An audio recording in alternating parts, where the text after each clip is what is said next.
Welcome to The Leaders Who Care, a podcast powered by Dynamis Group. We are here to give the stage and support to those committed to create a positive and lasting impact, way beyond the profits and margins, the leaders of the world who care for others and serve a bigger purpose. Join us on the journey of creating a better, more caring world. And now to your host, Marian Temelkov.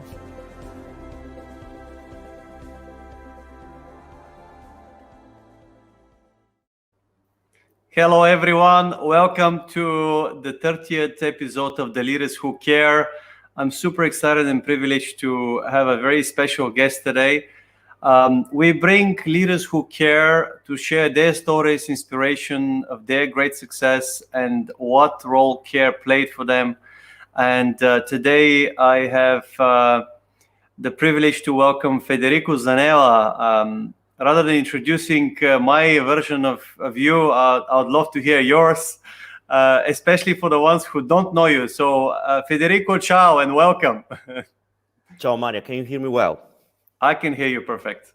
Great, and thank you. First, thank you for having me here. That is a great honor. You know that you persuaded me myself because usually I don't do lives. I like public speaking, but I don't enjoy particularly virtual public speaking. So in case that I will say something politically incorrect, let me tell you that you already apologize with the whole audience because you persuaded me. Let me start in this way, if I may. Where should we start, Marian? Well, Federico, of course, you're the center today. Would love to hear about who is Federico. Where do you come from? What just your story, really, Federico? Your kind of journey. I know you lived around the world and you had the chance to work with some of the most entrepreneurial families and businesses in the world. And I know that was at some of a tremendous scale. You've had the privilege to live around the world. But rather than me telling that story, just tell us how did your journey start in terms of where do you come from? What is your career milestone, so to say, and what brought you where you are today, and how did you came into HR? That will be absolutely amazing. Thank you, Marian. Yeah, I will try also to squeeze that stuff because otherwise I might get nervous. I think that I'm a very lucky human being. As you said, I've been very lucky so far because I have been around not only professionally but also personally. I've been so far a very lucky person. Most things have happened in a very unplanned way. So fate made its own decisions, I would say. Where do I come from? I come from a family of musicians. That is a thing that not everyone knows. Of 3 generations of musicians from a small but very nice city called Bologna in Italy. And growing up in a music environment has been a great gift. A gift that probably I didn't appreciate when I was young, but that gave me constant contact with brilliant human being, with culture, with creativity. Going to concerts and to theater almost every evening. So it was a big gift from my family. A small family, Norma, a mom, a dad, and a brother. My mom probably having the role of the discipline and still complaining about myself not tidying up a house and things like that. Dad gave me probably the strong examples in terms of real care. This is one of the things that we're going to speak about. And my brother being always there. In every single moment in which I had a need, a difficulty, a need of an advice, he has been there. He is still there with a big gift that he knows pretty much everything. So wherever I have a question, he has the answer. He is the kind of person that for some reason knows a lot of things. Important components of who I am now. I played sport at, let's say, almost professional level. It was basketball. As you know, I am not a very tall guy, as you are instead, Marian. But it was very helpful.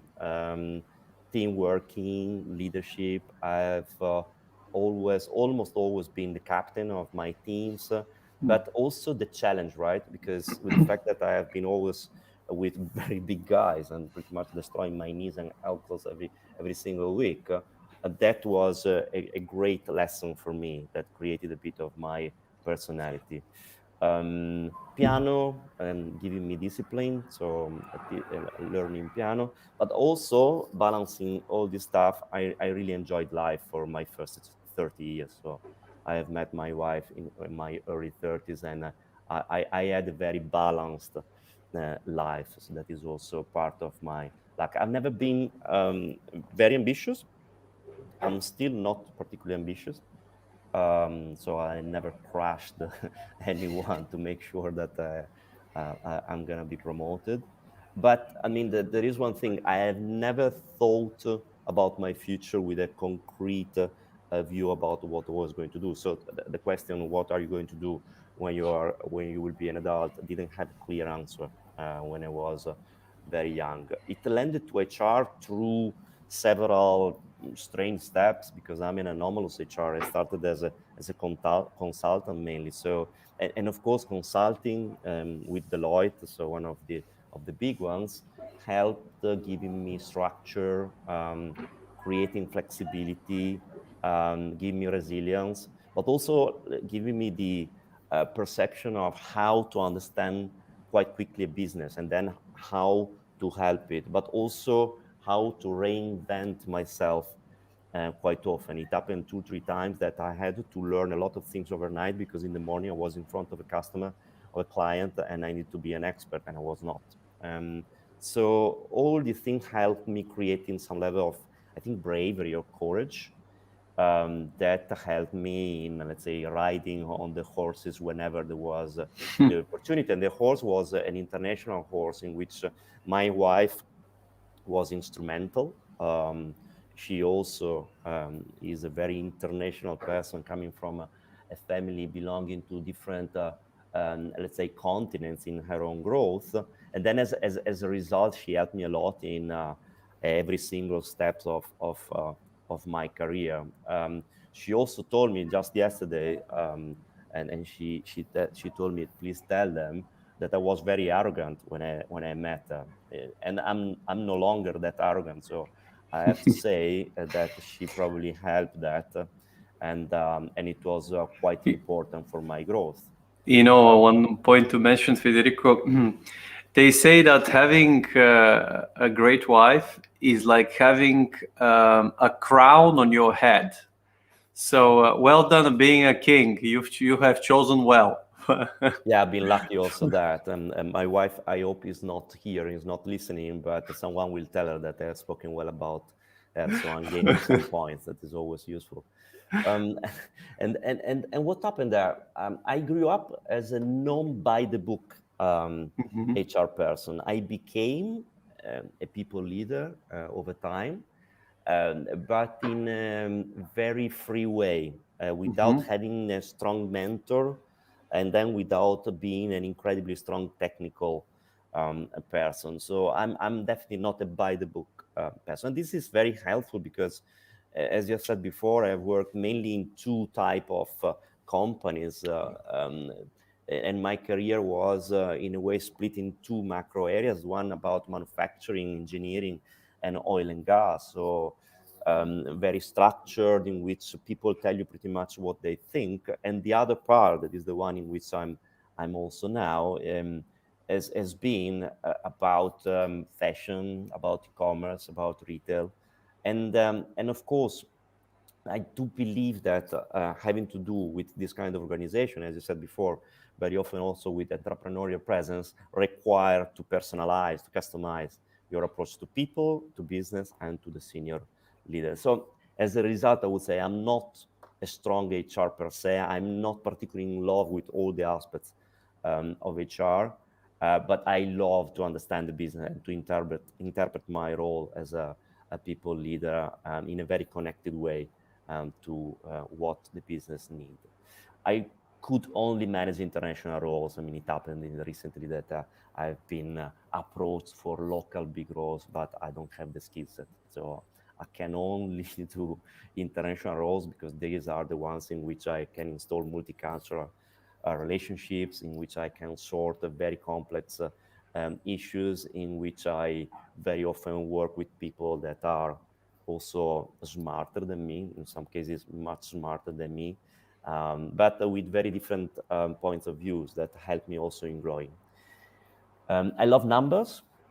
Then, as a consequence, I'm a bit of a rare type of people leader. People tell me that I'm never wrong with numbers, but I get quite frustrated when I don't have reliable numbers, if I have to say that. And now where I am, I mean, after 7 years in London, and as you said before, I mean, I lived in China, Thailand, and the UK, and now we are in Switzerland, in Zurich. I'm working at Swarovski, and I am part of one of the most spectacular project in which we are pretty much changing an overall business model. That's going to be, of course, quite a long journey, but we are trying to do it at the speed of light. And I mean, you are started seeing some of the results in the market, because since February, our new products, our new style of communication, and our new packages and some of the new stores have gone live, and it's all extremely exciting. Of course, I do support marketing strategy innovation that are, let's say, a good part of the drivers of the change. And this is why I'm saying it's a spectacular project. I mean, I'm exactly in the part in which I see and I am able to influence some of the most important aspects of this change. Wow. Thank you for sharing that story, Federico. And I know you're very modest, first of all, and thank you for accepting the invite. That's why when you speak, I know you've been in very complicated situations and with a very big and very successful entrepreneurial businesses and families at the same time. Federico, how do you care? What is, how do you kind of, what does really your service or care look like for you? So it's difficult to describe it in a structured way. So let me define myself as a coffee machine leader. That, of course, sounds very weird. But I am, first, I don't think I'm a leader. I'm a bit more of an influencer, and specifically in the current role, even more.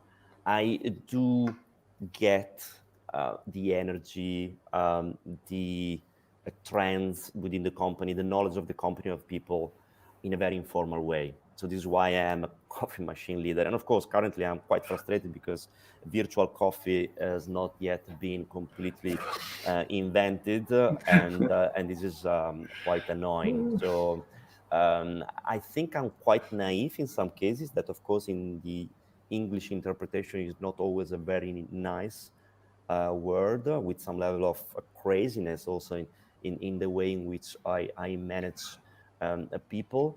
But over the last 15 years, I have always managed big changes. Then, I mean, you need to be equipped with some level of flexibility and adaptability to other behaviors. I'm very accessible. So my office, if I have an office, or my laptop or my phone, is constantly available for everyone. And I try to make people at whatever level completely at their own ease, meaning that I really don't have any privilege for the biggest rather than the smallest one. I avoid, and this is something that I have learned over the last 10 years, I think, to promise and to create illusion. I listen a lot. I am probably quite hands-on. In Italy, we say we make our hands dirty. I'm still very operational. It happens still now that I put things in a nitty-gritty. And I love it. This is another aspect on which I'm quite frustrated, to go to the stores, to know people, to listen their complaints, and to try to install relationships with them. I really enjoy that part. I miss it totally, because of course now we can't travel indeed a lot. Um, I joke. I mean, Marian, you know me. I tend to joke quite a lot. I don't take myself seriously. I believe that the right joke also in a moment of big tension can work very properly. The fact that I'm not particularly talented with languages, and I speak three languages, but the three languages, all of them in a very poor way, is fun because it creates also the misinterpretation of things and some additional joking period with my colleagues. I accept feedback more and more now, totally. The fact that I have been in different phases of life give me a good perspective of how to understand people, meaning where they come from, what's behind an opinion, what's behind a difficult conversation.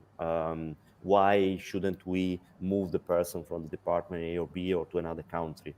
I think that there is a bit of gift. That is another thing that my friends and my wife again said to me, that it's a bit of the gift of having good relationships without forcing them. I'm very informal, and I put myself under the start discussion. That's pretty much the thing. There is one more thing probably that's important, is I tend to be very fast. So whenever I can be fast, I make the things happen quickly, meaning that I answer to emails very quickly. I call the people back immediately. I have a sort of service level agreement between myself and myself, in which if someone doesn't receive an answer quickly, gets very worried. And it happened actually, because I had actually a moment of my career 2.5 years ago in which I started not answering that quickly, and actually I didn't feel very well. So the concern from my colleague was quite correct. So I mean, I also think that care is trust, and of course the pandemic period made everything much more difficult, Marian. I think that build up trust, especially in a new company, because I joined Swarovski only 10 months ago. In this phase, with no real human contact, is challenging. And of course, I miss the coffee machine, but we got to see the positive of it, that I spend most of my time barefoot at home. That of course is something that I like. I'm not on a beach, but it's something nice as well. Thank you, Federico. I mean, I just listening with you with joy, because you've mastered one of the most important categories in life, and this is relationships. You know, and that comes so naturally to you. So I'm not surprised that you're very successful at what you do. Very modestly describing, the coffee machine. But if you think about it, there are many people, and of course, to me personally, that everyone has their own combination of categories that are important to their life. But if I summarize for myself, about 12 of them, a relationship is definitely one of those. Understanding it, especially knowing when to do it with an ease. Like when some people feel pushed, and frustrated, that's understanding people and having them, coming to you naturally. It's a great gift. You also mentioned something interesting. We had a great guest here, Andrew Tarvin, who actually is a humor engineer. I mean, you talk about cracking a joke. Actually, that's proven. There's a saying: if something is not fun, doesn't get done. In that sense. So you just described it in a holistic way, but listening to some of the points you raised, it makes so much sense, because people, we are human beings, and the guest before you was saying we're not machines with AI and so forth. People want to be understood in that. And what was the catalyst, Federico, for you to become a caring leader? What kind of? Well, it's very difficult to say what's the catalyst, because I don't believe that there was a trigger. And as I said before, there was a very natural evolution, I believe, personally in my life. I think that what I said before about my family and, of course, my brother, my wife, my friends, sport, etc., were very helpful. I think that specifically my dad was not on purpose a key driver of it, because he was not only a violin player but also a teacher at the conservatory, and he had his own methodology that I always challenged him, asking him to try to write something about that, because there was something very inspiring in that. Why? Because he was able to bring the talented violinist rather than the completely without talent violinist anyway, um, till the end, till the diploma, till the degree. And, and there was something about not giving up in his overall approach that was definitely inspiring. I mean, Wow. definitely he couldn't describe it exactly, as probably I wouldn't be able to describe very well the way in which I intend leading and caring, but definitely was probably a good component, and maybe with also a little bit of DNA. I appreciate researchers, inventors, doctors, nurses, and of course I have been like many others in very poor countries that of course help you in triggering some aspects of how to live in a more balanced way, how to appreciate the small things and other things like that. But I think that one of the biggest factors so far was I have managed, as I said before, in the last 15 years, several complex changes, including, of course, complex reorganization, in some cases affecting hundreds or thousands of people. And you learn every time a bit more about how to have to do with people from different countries. You ask every time better questions. You have every time a little bit more sensitivity. And then, of course, as a result, you look like someone having more care. And I mean, I'm learning every day also here. Amongst the people that I work with, there is actually a CMO that is probably the most human leader that I have never seen in my life.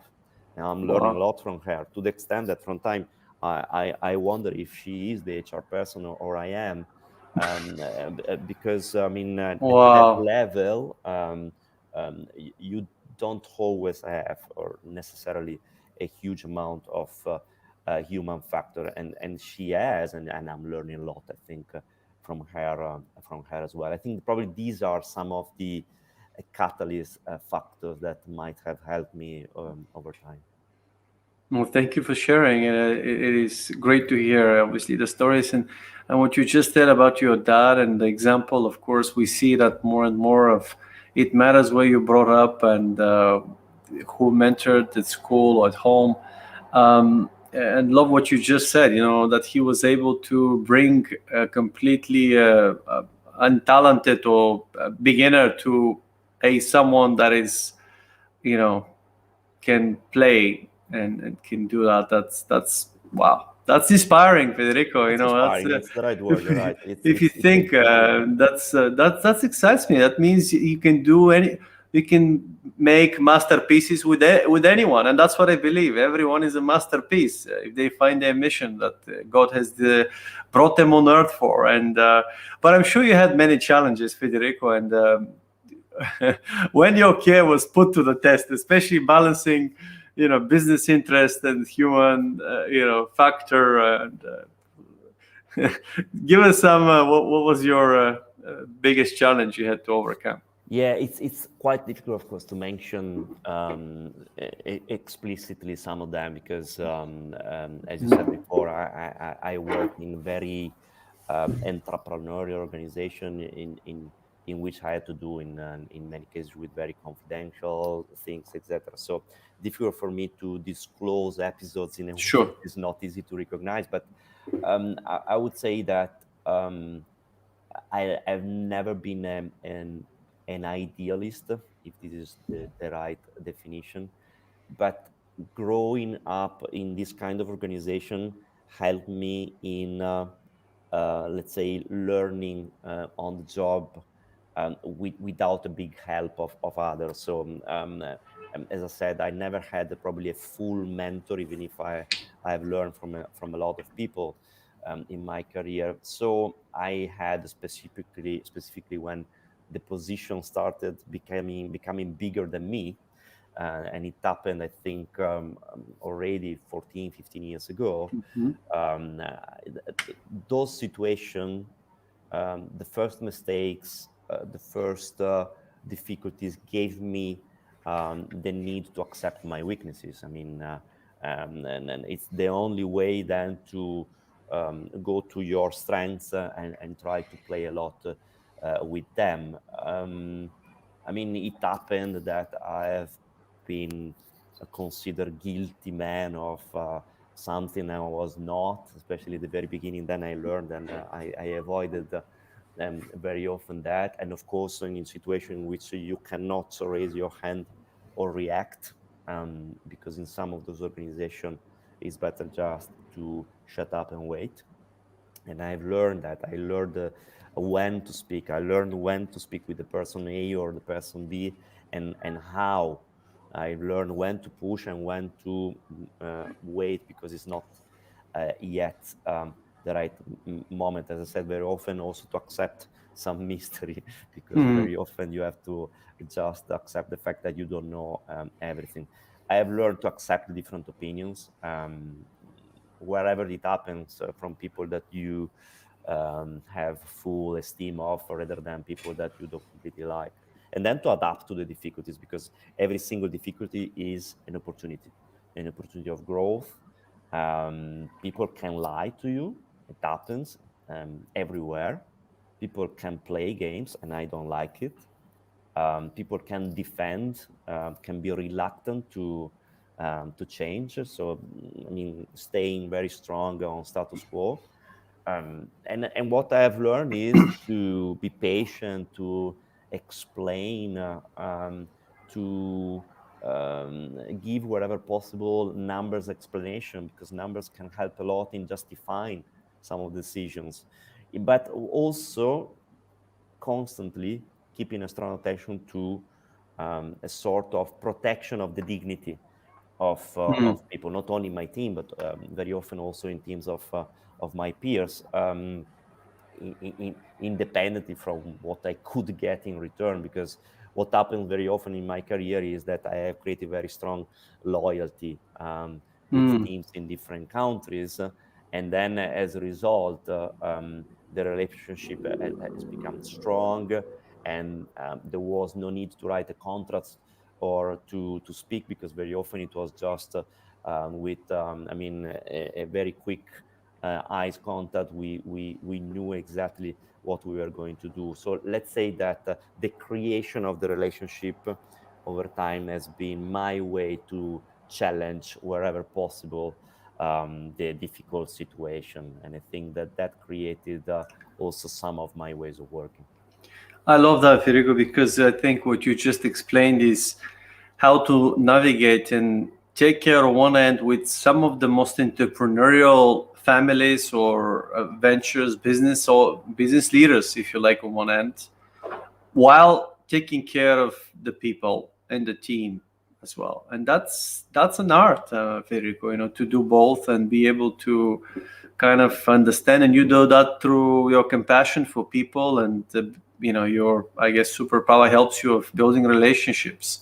So I guess what you just explained, you understand each other with just looking in the eye. I mean, that is a great KPI to have, and yeah, intangible, but you're right. It's a very strong KPI when you have it. Yeah. Amazing. What does caring culture mean to you? I mean, we just talk about caring culture more and more, and that's really what we do here: bring together leaders who care to inspire others and make the world a better, more caring place. But if everyone means different things, and what does it mean to you? Well, it's I mean, naturally part of my life, I would say, and don't get me wrong. I mean, I'm not perfect, and it's difficult also to be perfect in my role. Um, it's instrumental to my way of behaving, working, dealing with people. I cannot be differently. I believe in that. It's in all my days. It's what I'm trying to teach to my daughter, just to make a very personal example, and it's pretty cool because when I think about my relation with my daughter and the things that we do together, I see that she's picking up those caring aspects in a much stronger way than other aspects. I mean, when she was 2, we were in a pool on holiday, and there was a frog stuck in one of these pool hole, and definitely was not in a great place, and we saved this frog, right? We removed that from the hole. There was a little bit of an injury, and then we did put the frog out of the pool, and she was very proud, right? The first moment of pride of a very young lady. We spoke about that a few days ago, meaning that she is remembering something of when she was 2, and typically you don't have memories of this stuff, meaning that there is something in her that is keeping that kind of aspects at the top level of priority. And of course, I enjoy the fact that I am transmitting some of these aspects. I think it's all linked. It's caring leadership is what I said before: no forced relationship, respect, honesty, acceptance of mistakes, because everyone we commit mistake every single day. Dedication to health, that is becoming, of course, a strong point also now, but it's physical, it's mental, and of course during pandemic is both, and it's becoming very important, a top priority for everyone and every company. But also, I mean, it's about making the out of comfort zone the new comfort zone. I very often have to do with situation in which I am out of comfort zone. I think that I help quite people to cope with this kind of situation through what I said before: accepting weaknesses, accept that you cannot please everyone. I believe that there are a lot of people that do not like me, and there will be also in the future, but it's fine. And to some extent, is a culture. The culture of care is a culture of I don't care, because when you start saying I don't need to be pleasing everyone, you don't care about something. And I mean, still joking about what my wife says to me very often. I don't particularly take care of how I am in front of people. Very often I get out with broken trousers or jumpers with something not in perfect shape. But you're so much in love with fashion, so they might think it's fashionable to do The that. two things do not, let's say, go against each other. So, and that's what I'm saying to my wife. You are absolutely right. But that's the thing, that I don't care particularly about the form. I believe that I don't care about the job titles, for example. I just probably care more about substance, even if I mean I have nice suits that, of course, I'm I'm not sure you wearing care. You now. don't mind. It's Yeah, don't probably mind. Yeah, probably. You know that I rather don't speak a very good English. it's like in that sense, because you care for the important things that are the cornerstone for you, for yourself. And since you talk about how do you take care of yourself, how do you take care of yourself, Federico? What gives you energy? What gives you motivation? And really that continuous um, zest and for life, like this will and It has become a big deal. I think because I believe I was not great at that for I would say for a couple of decades. So from the moment in which probably I stopped playing basketball, And it landed, probably you remember because we spoke about that about 2.5 years ago, to a moment in which I traveled a lot every single month between different continents, to the extent that my body completely forgot the night, so I didn't really sleep a lot. And that was a scary but very important moment, because it was the moment in which I said, okay, you know what, it's time to change something. And I started, I mean, it was not easy at the beginning, but I started changing habits. And I started taking care more of myself. Then I had another very lucky situation, because I had a few months in which I could spend time only developing some of the passions, some of the things that I couldn't do in the past because I was very busy. I had a few months in which I didn't work, and it was amazing. It was amazing because I could learn more about things that I couldn't do before. So art, I mean, I was completely misaligned with modern art. I had time to go to the galleries and to bombard with questions the staff, and learning more. Again, starting reading books with more frequency and on specific topics, taking care, as we said before, of myself physically, meaning, of course, exercise every single day, and meaning food, the right food in a healthier way. Also, learning again cooking and having more time was great, because I did have time to also to understand how to mix different ingredients and in a very healthy way. Um, I mean, I still have long days now, but it's nothing comparable to my past. And I got to say that the most important aspect was sleeping. I think that there are a lot of companies that do have uh, decision-making processes that from time to time are influenced by executives that probably do not sleep enough, even if they are totally talented. I'm not particularly talented, but I need to sleep. And there was a period in my time in It's which so modest. exactly, exactly.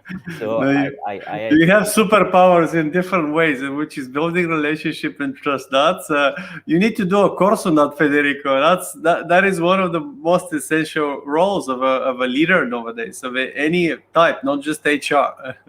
I don't know, but there is an important factor that is lucidity, right? You build up a relationship better if you're lucid. If you stop recharging your batteries, you get less lucid. You build up different relationships in a not healthy way.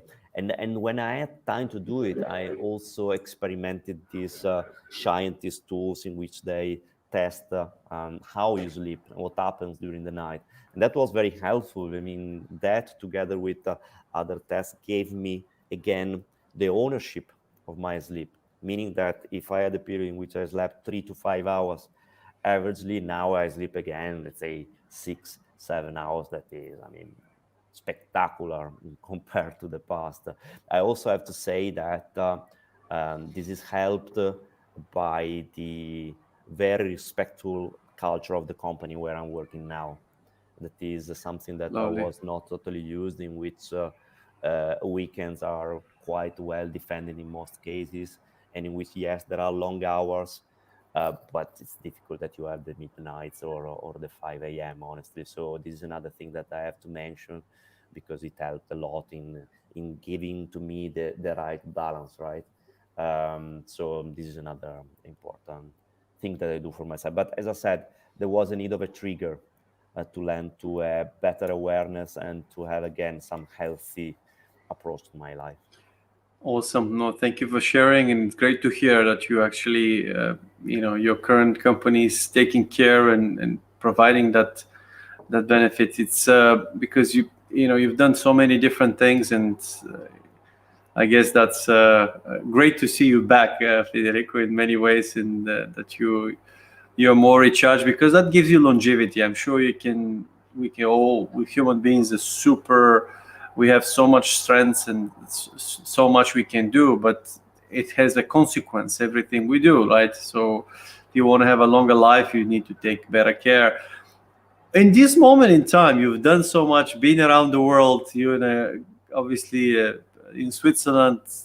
That's probably top 1% of the 1% of the world in terms of really where you are. What excites you in this moment in time, Federico? What are the things that...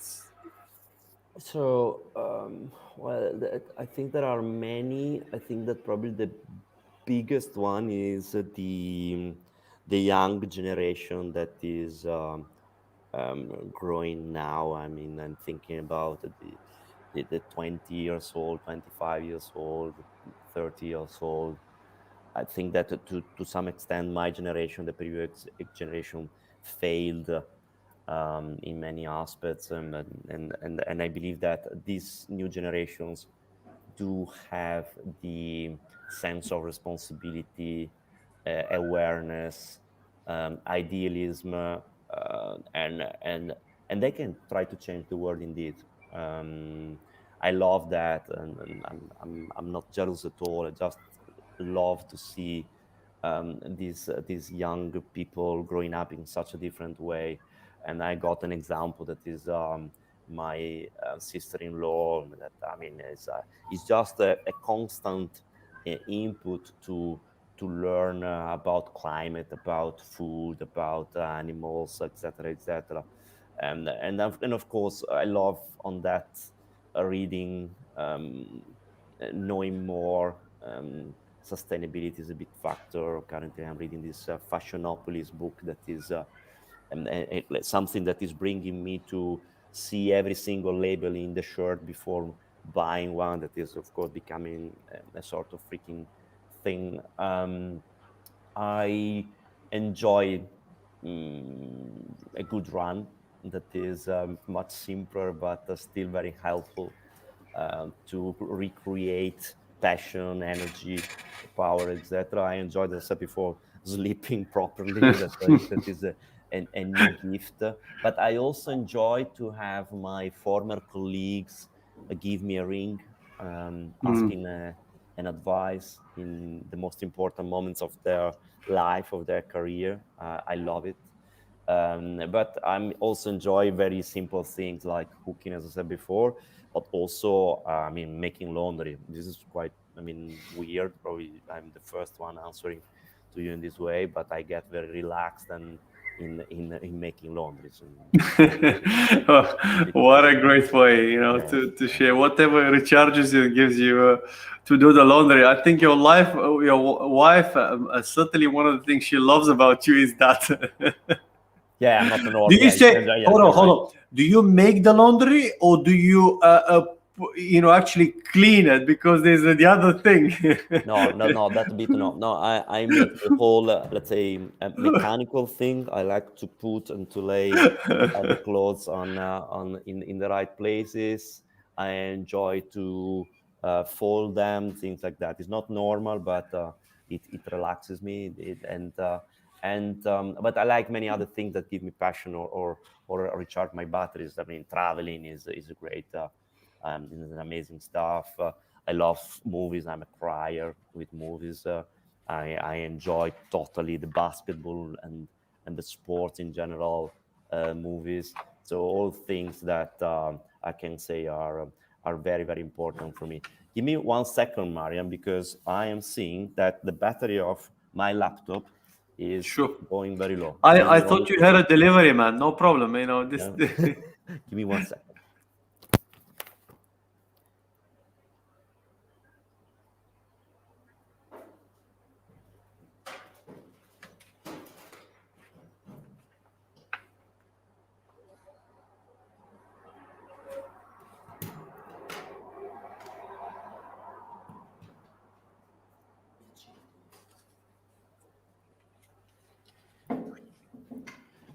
I'm still reflecting on what you said, the making up the laundry. That's it's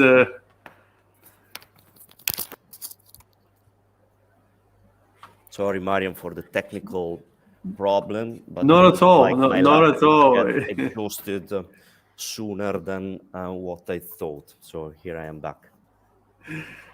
We all get exhausted. That's why you need a good sleep. In your case, the laptop needs a good charging.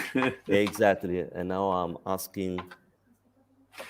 Someone said to me, it's not important. Well, it's important how hard you work, but it's even more important how well do you rest. Yeah, true. And I guess Bora, critical here.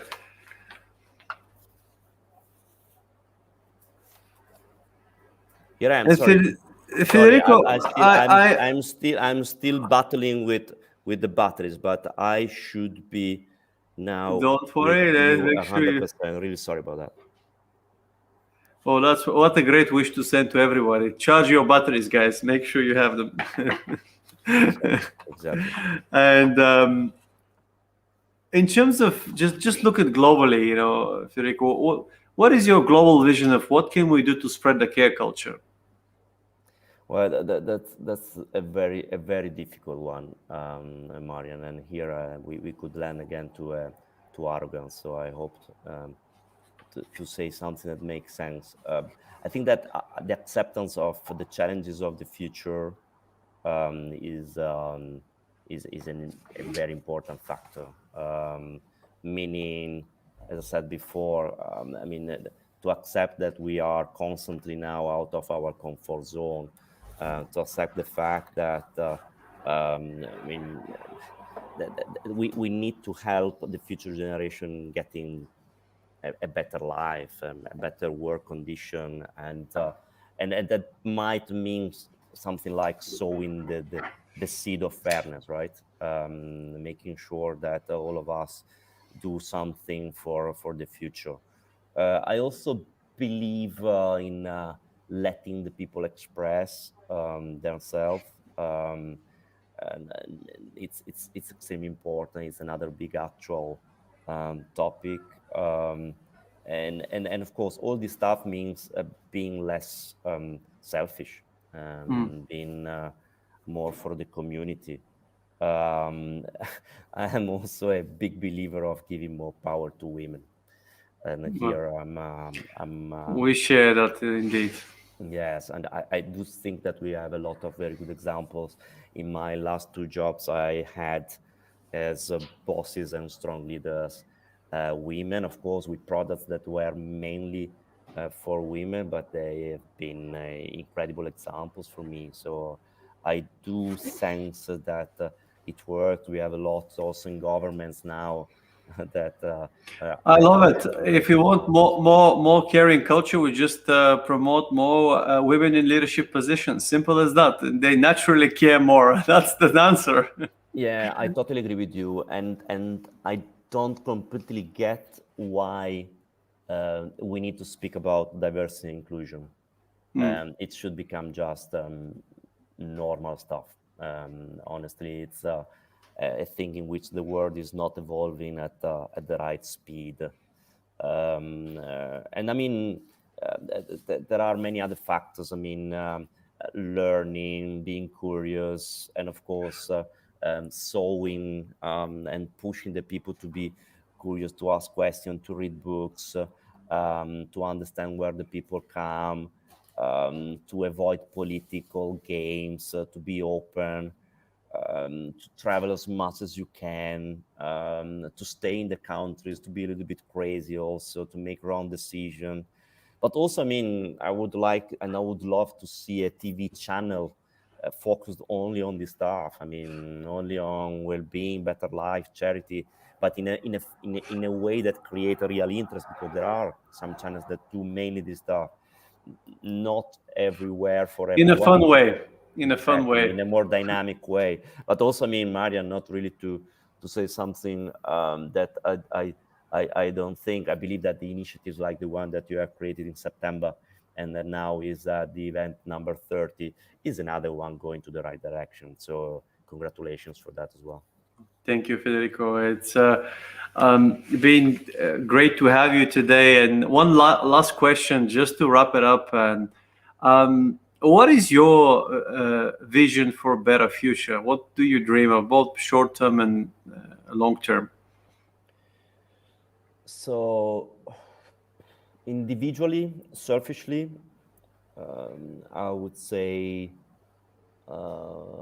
very selfishly, in 10 years to stop working, enjoy my life, and of course later. I suggest you start enjoying it today. Don't wait for 10 years. So here's a better suggestion I don't have from the leaders who care. exactly. I mean, theoretically it would be great, but not possible. And of course, taking care of my nephews, etc. And of course, selfishly also that the role of senior people, retired people, will become more important, more instrumental in a world in which the young generation does have the big role of changing the world, but in which it's good if you can use the very senior people to integrate in a nice way the different points of views.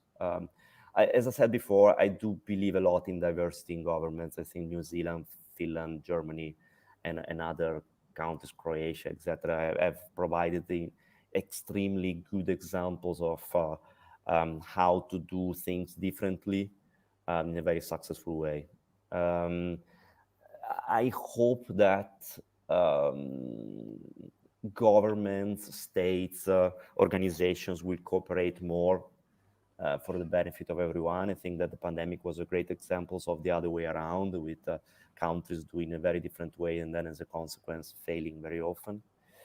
Or at least, I mean, if I don't have all these things for the future in the next 10 years, I really hope that our kids will be able to see all of them. I think that would be already quite successful and great. That's the future that I would wish for my daughter, I would say. Amazing. I am a great believer. A lot of great things are coming. A lot of goodness is coming our way. And I know because I can see the initiatives, I can see out of the 650 unicorns that are coming out, a lot of, and 2 are added every week. So I can tell you there's never been such a, or let's say in history, there's very few moments like today's one. And they're focusing on climate change positively. A lot of great things are happening. So I'm a believer that we are certainly preparing for greater future for the generations to come. And I'm just thinking of if somebody is coming, especially from the HR community and listening to you, Federico, obviously, thank you for being so open and really transparent. I guess that's your superpower.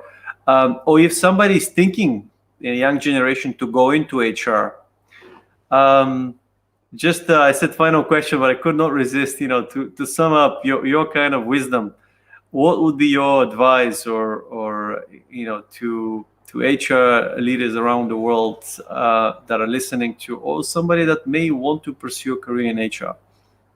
Well, as I said before, I didn't think to do a career in HR, so I'm probably not the best person to suggest, but I believe that HR needs people that want to make the things differently. So, and I believe that people management could become an extremely powerful tool, a weapon for the future if we use it properly. In my interpretation of the role, that is not that is quite human, but still with a lot about numbers, brings me to suggest people having that kind of nature to try to do it. Why? Because people coming from engineering background, people coming from scientific background could give to the HR role a much stronger impact. I think about, I mean, people that knows very well the science of the let's say psychiatric part of personalities. They could help a lot because I believe that part will become, and the science behind that will become extremely important. And then, of course, we got the artificial intelligence that could help a lot in the future. Let's say mixing more people coming from stronger engineering background, scientific background, and with studies connecting more and more the science of the study of the psychology could help a lot. So I would suggest people, if not yet at university, to study this stuff and to try to be creative, because we are in the right time, I think, to become much more creative, avoiding to do boring by the books things. Lovely. Federico, thank you so much. Before we go, we had a number of comments here, and I want to show you some of them in Italian, but I wanted to show them here. Ci piace vederti, Federico. I don't know what this means, but you can translate. He is nice, or she is nice. That's great. And then Big Fede lo scavarcio degli HR. I don't know what this means. No, I'm not going to translate. and then we have on English. So thank you so much for the Italian community and Italian nation of Federico. Thanks for the knowledge. Sincerely, thank you so much of taking the time, Federico, and sharing this. Your journey, but also all of your suggestions and so much great wisdom. Take care and spread goodness, and of course, thank you for being a leader who cares. Thank you very much, Marian. It was a great pleasure. Thank you so much, Federico. For having me. Ciao.